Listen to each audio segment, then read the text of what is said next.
Delhi police ने 3 महीने तक गुप्त अभियान चलाकर पाकिस्तान की खुफिया एजेंसी आईएसआई के नेटवर्क का पर्दाफाश किया। पुलिस ने 2 जासूसों को गिरफ्तार किया और दिल्ली पुलिस ने बताया कि जनवरी से मार्च 2025 तक सावधानीपूर्वक यह ऑपरेशन चलाया गया था और इसमें कई केंद्रीय एजेंसीज भी शामिल रहीं। और दिल्ली पुलिस ने पाकिस्तानी जासूस अंसारुल मियां अंसारी और भारत में लॉजिस्टिक्स का काम करने वाले अखलाक आजम को भी गिरफ्तार किया। साथ ही यूपी की स्पेशल टास्क फोर्स यानी एटीएस को बड़ी सफलता हाथ लगी है। वो क्या है, डिटेल में बताएंगे। नमस्कार, मैं हूं आशीष त्रिपाठी और वीडियो के अंत तक आपको बताएंगे पकड़े गए उन 2 जासूसों के बारे में जो खाते यहां की हैं और हुक्म बजाते वहां की हैं। एटीएस ने वाराणसी और दिल्ली से 2 ऐसे ही गद्दारों को गिरफ्तार किया जिन पर पाकिस्तान के लिए जासूसी करने का आरोप है। और एटीएस ने वाराणसी से तुफैल और दिल्ली के सीलमपुर से हारून को गिरफ्तार किया। दिल्ली में रह करके कबाड़ का काम करने वाले मोहम्मद हारून को उत्तर प्रदेश एटीएस ने गिरफ्तार किया और मोहम्मद हारून पाकिस्तानी उच्चायोग में नियुक्त मोहम्मद मुजम्मिल हुसैन के साथ मिलकर पाकिस्तान का वीजा दिलवाने के नाम पर वसूली का काम करता था। और पाकिस्तानी उच्चायोग के मोहम्मद मुजम्मिल हुसैन के संपर्क में आने के बाद हारून दिल्ली समेत कई महत्वपूर्ण स्थानों की जानकारियां भी देने लगा था। पाकिस्तान उच्चायोग नई दिल्ली के कर्मचारी मुजम्मिल हुसैन को भारत सरकार के द्वारा पहले ही जो पर्सोना नॉन ग्राटा के तहत घोषित करके देश छोड़ने का आदेश दे दिया गया था, उसी के साथ इसके कनेक्शन की भी बात सामने आई है। और इसी मुजम्मिल हुसैन का करीबी मोहम्मद हारून पकड़ा गया है। मोहम्मद हारून की पाकिस्तान में रिश्तेदारी है और अपनी रिश्तेदारी निभाने के चक्कर में यह गद्दार देश से गद्दारी कर रहा है और जिस कारण पाकिस्तान आने जाने के लिए उसकी मुजम्मिल हुसैन से मुलाकात पाकिस्तान उच्चायोग में हुई थी। बताया यह भी गया कि मुजम्मिल हुसैन के साथ मिलकर के हारून वीज़ा दिलाने के नाम पर अलग अलग खातों में कई लोगों से पैसा ऐंठता रहा था।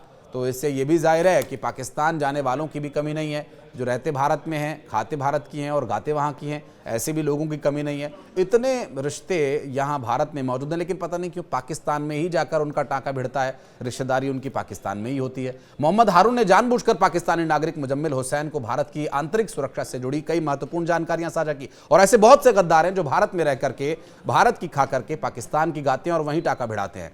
मुजम्मिल हुसैन के कहने पर ही हारून ने कई बैंक खाते उपलब्ध करवाए थे। दिल्ली से गिरफ्तार हारून को लेकर के बताया यह भी गया कि वो पाकिस्तान प्रायोजित राष्ट्र विरोधी संगठनों से जुड़कर भारत के विरुद्ध कार्य करने पर पाकिस्तान के लिए जासूसी करने के लिए उतारू था और करता भी था। और 22 मई 2025 को उत्तर प्रदेश की एटीएस ने इसे गिरफ्तार किया और एटीएस उत्तर प्रदेश को यह सूचना मिली थी कि एक शख्स मोहम्मद हारून, जिसके कि बाप का नाम है अतीकुर रहमान, जो निवासी सीलमपुर है, दिल्ली में स्क्रैप यानी कबाड़ का काम करता था और इस कबाड़िए ने अपनी कबाड़िया हरकत भी दिखाई और पाकिस्तानी उच्चायोग में नियुक्त कर्मचारी मुजम्मिल हुसैन के साथ मिलकर के पाकिस्तान का वीज़ा दिलाने के लिए अवैध वसूली यहाँ के लोगों से करता था। अब ये किसका सगा है, आप देख लीजिए। यहाँ से जो पाकिस्तान जाने वाले लोग हैं जिनके वहाँ टाँके भिड़े हुए हैं, उनके साथ ये मिलकर के पहले उन्हें वीज़ा दिलाने की बात करता और वीज़ा दिलाने के नाम पर उनसे अवैध वसूली करता। तो ये अपनों का भी सगा नहीं था, उनसे अवैध रूप से ये पैसे लेता था कि आपको हम पाकिस्तान भेज देंगे। और वो लोग जो पाकिस्तान की हवा में सांस लेने के लिए उनके फेफड़े बेकरार हैं, उनको चैन पहुंचाने के लिए, उनको सुकून देने के लिए ये वहाँ के मुहर और स्टाम्प का इंतज़ाम करता था, जो वहाँ के उच्चायुक्त में तैनात एक और गद्दार के साथ मिलकर के अंजाम दिया जाता था। राष्ट्र हित से जुड़ी सुरक्षा संबंधी सूचना को साझा करता था और देश की सुरक्षा के साथ खिलवाड़ करता था। देश विरोधी गतिविधियों में तो ये संलिप्त था ही।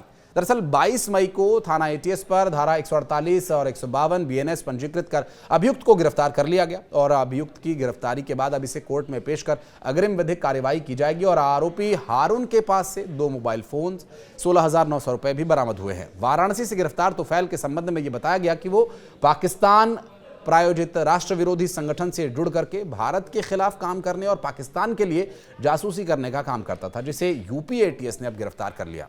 यूपी एटीएस की टीम ने दिल्ली के सीलमपुर इलाके से हारून नाम के एक युवक को गिरफ्तार किया है। उस पर जासूसी के आरोप हैं। हारून के परिवार का कहना है कि उनका बेटा जासूस नहीं है और ये सारी चीज़ें गलत चल रही हैं। इस वक्त हम हारून के घर के ठीक सामने हैं। आप देखिए काफ़ी भीड़ लगी है। हारून की जो माँ हैं और भाई का कहना है कि उनके बेटे पर लगाए गए आरोप बिल्कुल गलत हैं, क्योंकि जिस तरह से उन्होंने ये जानकारी दी है कि उनका बेटा जिसकी शादी पाकिस्तान में भी हुई थी, उसकी पाकिस्तान में जब पहलगाम हमला हुआ था, तो उसके बाद से भारत पाकिस्तान के तल्ख रिश्तों में जिन लोगों को पाकिस्तान में जो हिंदुस्तान के लोग थे उनको वापस बुलाया गया था और इसी एवज में हारून भी पाकिस्तान से वापस आया था। इस दौरान वीज़ा वगैरह की कार्रवाई हुई थी, वो यहाँ पर पहुँचा था, लेकिन उसके बाद 2 से 3 दिन पहले यहाँ पर अचानक ATS की टीम आई और यूपी ATS की टीम ने हारून को गिरफ्तार किया है। हारून स्क्रैप का काम करता था और इसीलिए इनका कहना है कि इस पूरे मामले में आप देखेंगे लगातार भीड़ यहाँ पर आपको दिखेगी। जो आसपास के लोग हैं वो यहाँ पर खड़े हैं, क्योंकि ATS की टीम ने पाकिस्तान के लिए जासूसी करने वाले मोहम्मद हारून को गिरफ्तार किया है। हारून का जो यहाँ पर काम था वो स्क्रैपिंग यानी कबाड़ का काम का यहाँ पर करता था। उसका भाई भी है, ये घर उनका यहाँ पर है। उनकी माँ घर से बाहर निकली, उनका कहना है कि हमारा बेटा बेकसूर है और इसीलिए आप यहाँ पर देखेंगे उनके भाई और माँ यहाँ पर अपनी बातों को रखने के लिए मीडिया के सामने आए हैं। उनका कहना है कि इस तरह की जो जानकारियाँ हैं वो बिल्कुल गलत है, इसीलिए यहाँ पर इस पूरी गली में देखेंगे ये के ब्लॉक है सीलमपुर का और यहाँ पर ये कहा जा रहा है कि वीज़ा दिलवाने के नाम पर वसूली करता था। कुछ ऐसे संबंध आए जो यहाँ पर एम्बेसी है, पाकिस्तान हाई कमीशन है, उसके साथ यहाँ पर कुछ कर्मचारियों के साथ उसकी मिलीभगत थी, ऐसे भी आरोप लग रहे हैं। हालांकि परिवार ने इस पूरे मामले में इन बातों को नज़रअंदाज किया है, लेकिन यूपी ATS की टीम लगातार पूछताछ कर रही है, क्योंकि इस जगह पर उसका परिवार रहता था और इसीलिए यहाँ पर वो आते थे। और यहाँ पर ये कहा जा रहा है कि मुजम्मल एक शख्स है, उसके साथ मिलकर पाकिस्तान का वीज़ा दिलवाने के नाम पर अवैध वसूली भी करता रहा है।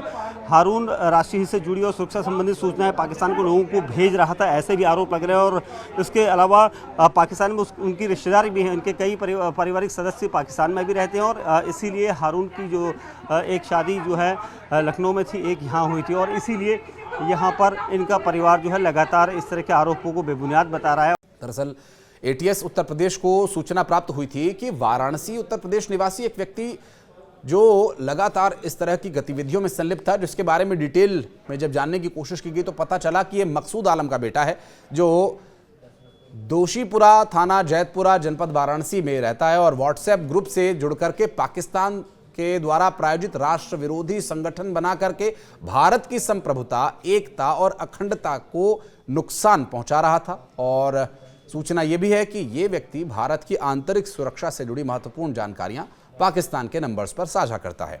ATS को पता चला कि तुफैल पाकिस्तान के कई लोगों के संपर्क में था और पाकिस्तान के प्रतिबंधित आतंकी संगठन तहरीक-ए-लब्बैक के नेता मौलाना शाद रिजवी के साथ वीडियो व्हाट्सएप ग्रुप में शेयर करने के साथ गजवाए हिंद और बाबरी का बदला लेने जैसे ये अभियान चला रहा था। शरीयत भारत में लागू करने संबंधी संदेश साझा किया करता था, नफरती वीडियोस फैलाया करता था। तुफैल के द्वारा भारत के विभिन्न महत्वपूर्ण स्थान जैसे राजघाट, नमो घाट, ज्ञानवापी, रेलवे स्टेशन, जामा मस्जिद, लाल किला, निजामुद्दीन औलिया और इस तरह की कई चर्चित इमारतों के चित्र, उनसे जुड़ी जानकारी पाकिस्तानी नंबर्स पर शेयर किया करता था। तुफैल ने पाकिस्तान द्वारा संचालित इन ग्रुप्स का लिंक वाराणसी के अन्य कई लोगों को भी भेजा हुआ था और वो ये लगभग 600 से अधिक पाकिस्तानी नंबरों से संपर्क में रह करके काम किया करता था। तुफैल फेसबुक के माध्यम से फैसलाबाद पाकिस्तानी निवासी नफीसा नाम की एक महिला के भी संपर्क में आया था, जिसका पति पाकिस्तान की सेना में है।